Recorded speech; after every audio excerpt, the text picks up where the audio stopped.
Welcome back to Unlocking Inner Peace.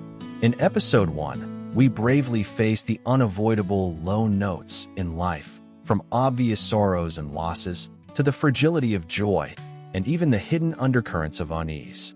Perhaps after that episode, a big question arose in many people's minds. So, why do these low notes keep clinging to us?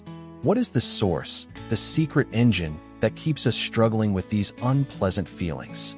Today, we'll become psychological detectives together, peeling back layer after layer of mystery to find the hidden culprit behind the afflictions and anxieties we often experience. Understanding this root cause is just as important as identifying the symptoms, everyone. Because only when we know why can we effectively find out how to escape that vicious cycle. So, are you ready for an adventure deep into the mind, to explore the hidden mechanisms that are operating and sometimes steering our lives in unwanted directions? Let's begin.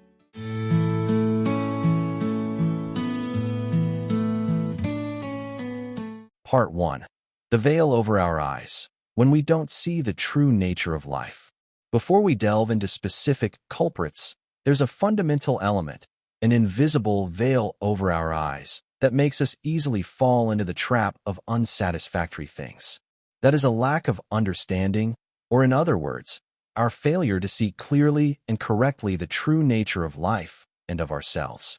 It might sound a bit abstract, but it's actually very relatable. Lack of understanding. Here, it doesn't mean we're unintelligent or lack book knowledge. Rather, it means we often don't truly understand that everything is always changing. We touched on this in Episode 1 when discussing fleeting joy. But here, it's a deeper lack of understanding. We tend to wish for good things to last forever, eternal love, lifelong health, a stable job for life. And when harsh reality shows that everything can change, even disappear, we feel shocked, let down, and pained. Example, someone invests in a very hot field, believing it will bring huge and stable profits forever. When the market suddenly changes and the investment fails, that person feels like their world has collapsed because they hadn't anticipated or couldn't accept that volatility is an inevitable part of the economy. Or, someone always believes that if they live well and treat everyone kindly, they will never encounter bad luck or be treated poorly by others. When an unfortunate incident occurs, or when they are betrayed by someone, they feel extremely bewildered and lose faith, because reality doesn't match their understanding of absolute fairness. Don't truly understand that there is no fixed, unchanging self. We often identify ourselves with this body, with these emotions, with these thoughts, with these social roles, like, I am a mother, I am a director, I am a fun-loving person.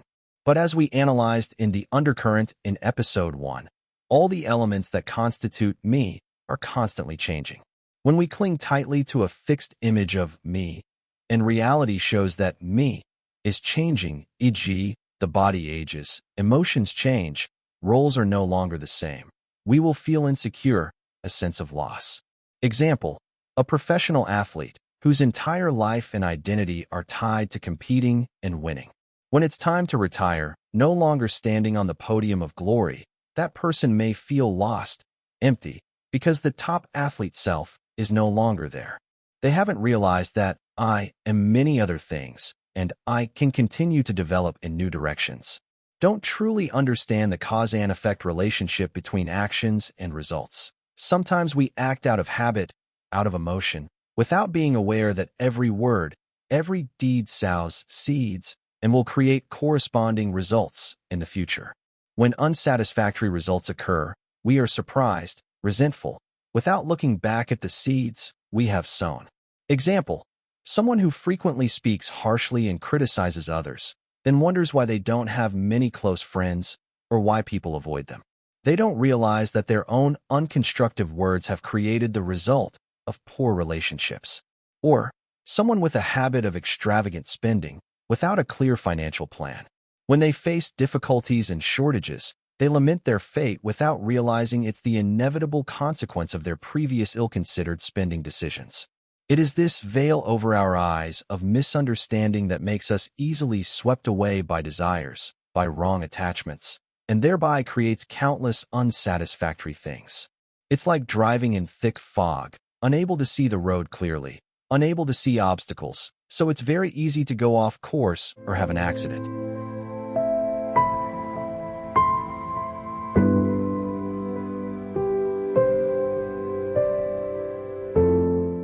Part 2. The endless thirst, when desire controls us. After the veil over our eyes of misunderstanding, the main, most direct hidden culprit causing the low notes in our lives is what I temporarily call the endless thirst. This is our unceasing desire, craving, and longing for all sorts of things in the world. It's not entirely bad, because desire is also a motivation for us to develop, but when it becomes excessive, uncontrolled, and improperly directed, it becomes the source of much suffering. This thirst manifests in many forms, but we can temporarily divide it into three main types. The thirst for sensual pleasures, the race to find pleasant sensations. This is perhaps the most common and easily recognizable form of thirst. It's the desire to experience pleasant sensations through our five senses. Eyes want to see beauty. We like to look at beautiful scenery, beautiful people, beautiful objects. We scroll through social media for hours to see glamorous, luxurious images. We are willing to spend a lot of money to buy fashionable clothes, eye-catching decorative items. Example, a young friend always has to keep up with the latest fashion trends. Her wardrobe is full, but she still feels there's nothing to wear and constantly buys more. Every time she gets a new item, she's happy for a few days, then feels the craving for something else. The satisfaction is very short-lived. Ears want to hear pleasant sounds. We like to listen to melodious music, words of praise, interesting stories. We feel uncomfortable hearing criticism, loud, unpleasant noises. Example, someone addicted to listening to music always has to wear headphones. Without music, they feel restless, uncomfortable. They constantly search for new songs, new artists to satisfy their thirst for sound. Nose wants to smell pleasant fragrances. We like the scent of captivating perfumes, appetizing food, a faint scent of flowers. We dislike foul, unpleasant odors. Example, someone who collects perfumes. They have dozens of different bottles but are always looking for newer, more unique scents. The joy of finding a pleasing scent eventually fades, giving way to the thirst for another fragrance. Tongue wants to taste delicious flavors. This is a very powerful thirst. We like to eat delicious food, drink beverages that suit our taste. The booming food industry also caters to this thirst. Example, a foodie always seeks out new restaurants, unique dishes. They are willing to spend a lot of money and time to enjoy new flavors. But after every delicious meal, the feeling of satisfaction passes, and they start thinking, what delicious thing should I eat tomorrow? Body wants pleasant sensations. We like the feeling of being hugged, massaged, wearing soft clothes, being in an environment with a comfortable temperature. We dislike feelings of pain, heat, cold, or itchiness. Example, someone addicted to the comfort of lounging on a soft sofa watching TV. They can spend hours like this, procrastinating on tasks that need to be done, just to pursue the immediate comfort of their body. What's the problem with this thirst for sensual pleasures?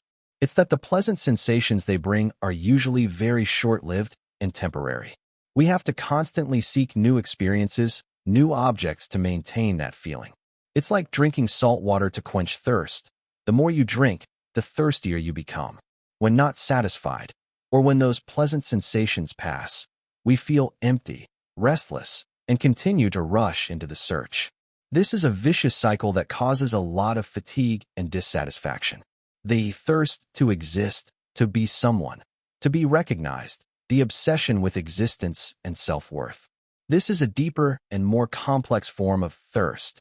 It doesn't just stop at external pleasant sensations, but also relates to the self, to existence, to one's status and value in one's own eyes and in the eyes of others. The desire to live, to exist for a long time. This is a very natural instinct. We fear death, fear no longer existing in this world. This fear sometimes motivates us to do extraordinary things to protect our lives, but it can also cause a lot of anxiety, especially as we age or face illness. The desire to be something important, valuable. We want to have a good reputation, a high position in society, to be admired and recognized by others. We want to be a successful person, be a talented person, be a useful person. Example, someone works day and night, sacrificing health and family time, just to achieve the position of manager or director. They believe that when they achieve that status, they will feel happy and valued. But once they achieve it, they may feel pressure to maintain that position or start thirsting for an even higher position. Or, someone always tries to present themselves as knowledgeable and wise on social media. They spend a lot of time writing profound statuses, arguing to prove themselves right. They crave praise, agreement, and feel uncomfortable when someone refutes or doesn't recognize them. The desire to belong, to be loved, to be accepted. Humans are social creatures. We have a need to connect, to be loved. But when this thirst becomes too strong, it can cause us to lose ourselves to please others, or become dependent on others' recognition to feel worthy. Example, someone always tries to cater to everyone around them, not daring to refuse any request, even if they don't want to or are not capable. They fear that if they don't, others won't like them, will abandon them. The desire to be reborn in better circumstances. Metaphorically, this can be understood as wanting one's children to be more successful than oneself, for the next generation's life to be better than the previous one, or wanting oneself to transform, to become a better, more successful version in the future. This is a positive motivation, but if it's accompanied by too much attachment to the outcome, it can also cause pressure and disappointment. This thirst to exist, to be someone, is often linked to fear. Fear of being forgotten, fear of being useless, fear of not being loved. It makes us constantly strive to assert ourselves, to build a solid self. But because the nature of the self and everything in this life is always changing, this thirst is also an underlying source of insecurity and dissatisfaction. The thirst to be annihilated, to no longer exist, a negative escape when suffering is too great. It sounds paradoxical, but this is also a powerful form of thirst, often appearing when people face extreme pain, disappointment, and dead ends in life where they feel there is no other way out. The desire to escape unbearable physical or mental pain. When a person has to endure a terminal illness causing prolonged pain, or when experiencing a major psychological shock like losing all loved ones, being cruelly betrayed, they may develop thoughts like, "I wish I were dead. I wish I no longer existed so I wouldn't have to endure these things." Example, someone goes bankrupt, is heavily in debt, condemned by society, and alienated by family. Feeling desperate and unable to face anyone, that person might think of ending their life as a way to end all suffering. The desire to escape a reality that is too harsh, unacceptable, when the values a person believes in collapse, when hopes are shattered, when life feels too unfair and meaningless, they may want to disappear from this world. Example, someone dedicates their entire life to an ideal, only to eventually discover it was all a lie. Feeling betrayed and having lost all faith, that person may no longer want to continue living in a world they feel is full of falsehood and disappointment. This thirst for annihilation is an extreme manifestation of suffering. It shows that even the desire not to exist is a form of craving, a reaction to unsatisfactory things. And it also stems from not finding any other way to face and transform the pain.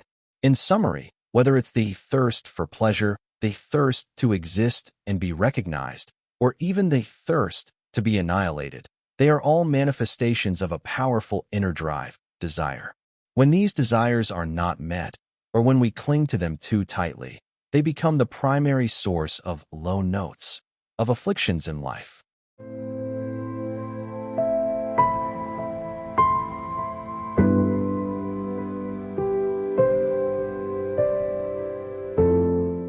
Part 3.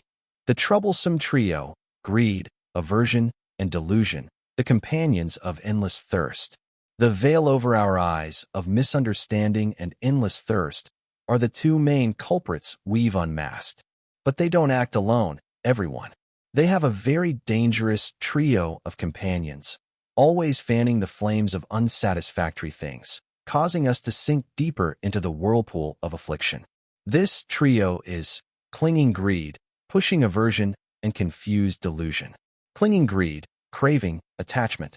This is the close companion of thirst. When we desire something, a beautiful item, a high position, praise, a pleasant sensation, and when we get it, greed arises, making us want to hold on to it tightly, not wanting it to be lost. Or if we don't have it, we will try every means to possess it, to get more. Manifestations. Never feeling enough. Having one, then wanting two. Having a small house, then wanting a bigger one. Having this car, then wanting a fancier one. Satisfaction is only temporary, then greed pushes us to seek more. Example, someone wins a large sum in the lottery. Initially, they are overjoyed, thinking they will be happy forever.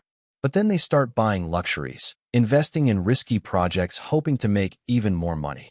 In the end, they might end up empty-handed and even more in debt due to bottomless greed. Selfishness, only thinking of oneself, wanting to keep what one has, or wanting to acquire more. People can become selfish, disregarding the feelings or interests of others. Example, in a work team, someone always wants to take all the credit, snatching easy, beneficial tasks, without sharing or supporting teammates, just because they want more praise and faster promotion. Stinginess, miserliness, fearing the loss of what one has, so not daring to share, not daring to give, even when one has plenty. Worry, fear of loss. Once one has what one likes, the fear arises that it will be damaged, lost, or taken by others. This makes us live in a state of anxiety and stress. Example, someone owns a valuable collection of antiques. Instead of enjoying their beauty, the person lives in constant fear of theft, damage, having to install complex security systems, always on edge and uneasy. Pushing aversion, anger, dissatisfaction. If greed is an attitude of pulling in, wanting to hold on to what one likes, then anger is an attitude of pushing away, wanting to eliminate, to oppose what one dislikes, what obstructs one's desires, or hurts one's ego. Manifestations. Hot-tempered, irritable. When encountering displeasing things, being annoyed by others, being criticized, we easily lose our temper, speak harshly, and even act violently. Example, stuck in traffic on a hot afternoon, a driver might continuously honk loudly, yell, and curse at those around, even knowing it won't solve the problem. Hatred, resentment. When hurt by someone, instead of finding a way to resolve it or forgive, we nurture hatred in our hearts, wishing for revenge. Example, two neighbors have a small dispute over a land boundary. Instead of sitting down to talk peacefully, they resort to slandering and secretly sabotaging each other, causing the conflict to escalate, making life stressful and tiring for both families. Jealousy, envy. When seeing others have good things that we don't, success, happiness, wealth, instead of being happy for them or taking it as motivation to strive, we feel jealous, uncomfortable, even wishing misfortune upon them. Negative criticism of others. Always seeing the faults and weaknesses of others and using harsh words to attack and belittle them. Example, on social media, some people specialize in trolling, making negative comments about everything, from a celebrity's appearance to a dish, a movie, just to satisfy their own dissatisfaction and discomfort. Confused delusion, ignorance, lack of clarity. This is a state of mind that is obscured, unable to see right from wrong, good from bad, not understanding the true nature of things. It is the best friend of the veil over our eyes we discussed earlier. This delusion allows greed and anger to flare up even more strongly. Manifestations. Stubbornness, conservatism, believing in wrong things without being willing to listen to others' opinions, unwilling to change despite clear evidence. Example, someone stubbornly believes in an unscientific medical treatment, despite being advised by doctors and relatives, endangering their own health.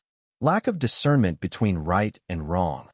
Easily drawn into wrong, negative actions because of not realizing the consequences. Example, some young people, due to lack of understanding and seeking fun, participate in online betting and gambling, leading to debt and affecting their future. Living in illusion, detached from reality, creating unrealistic scenarios, or wallowing in negative, pessimistic thoughts with no way out. Lazy to consider, easily believing false rumors, not bothering to thoroughly investigate information, but quickly believing and sharing fake news, causing panic among others. Example, during the pandemic, many baseless rumors about cures, about the origin of the virus, spread rapidly online. Those lacking clarity, who didn't verify information, quickly believed and shared, negatively affecting disease prevention efforts. This troublesome trio, clinging greed, pushing aversion, and confused delusion, are like three toxic flames, always smoldering and ready to erupt, burning away the peace in our souls. They are nourished by endless thirst and sheltered by the veil over our eyes of misunderstanding. They are the direct agents creating countless negative words, actions, and thoughts, leading to undesirable outcomes in life.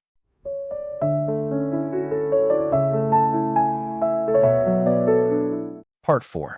So, are we helpless against this hidden culprit? Light at the end of the tunnel. So far, we've unmasked quite a few hidden culprits behind the low notes of life, from the veil over our eyes of misunderstanding to endless thirst in its three main forms, and finally the troublesome trio of greed, anger, and delusion. Listening to all this, it might seem like we're surrounded by overwhelmingly powerful invisible forces, and perhaps a question will arise in many of your minds. So, is there no way for us to escape them? Do we have to accept living with these unsatisfactory things forever? My answer is absolutely not. The act of identifying, naming, and understanding these hidden culprits is not to make us feel helpless or hopeless. On the contrary, it is the first, incredibly important step for us to find the right path to transform them, to minimize their influence, and to gradually build a more peaceful, meaningful life. Imagine you are in a dark room. What we've just done is like finding the light switch and turning it on. The light has shone. We have clearly seen the clutter, the dust present in the room of our mind. And the good news is, once we see it, we are fully capable of rearranging, cleaning, and making that room brighter, cleaner, and more pleasant. Understanding is the first key. When we understand that everything is always changing, we will cling less, suffer less when good things pass, and also be less desperate when facing difficulties, knowing that this too shall pass. When we understand that there is no fixed self, we will place fewer expectations on ourselves, fear change less. Identifying thirst to adjust. When we are aware of which desires are controlling us, we can learn to observe them, instead of being unconsciously swept away by them. We can choose not to chase after every thirst, but to focus on desires that truly bring long-term value and meaning. Identifying the troublesome trio so as not to be led by them.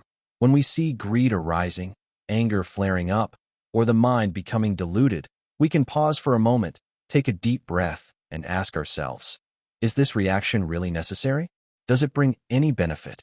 This identification gives us more space to choose a different, more positive, and constructive way of behaving. Of course, this is not an easy, overnight process. It requires patience, regular practice, and a commitment to oneself. But the important thing is, that path is entirely real, and it is within reach of each of us. In the upcoming podcast episodes of Unlocking Inner Peace, we will explore in more detail the specific tools, techniques, and golden keys to gradually clean up the room of our mind, to live a freer, more peaceful, and happier life, even when low notes still occasionally visit.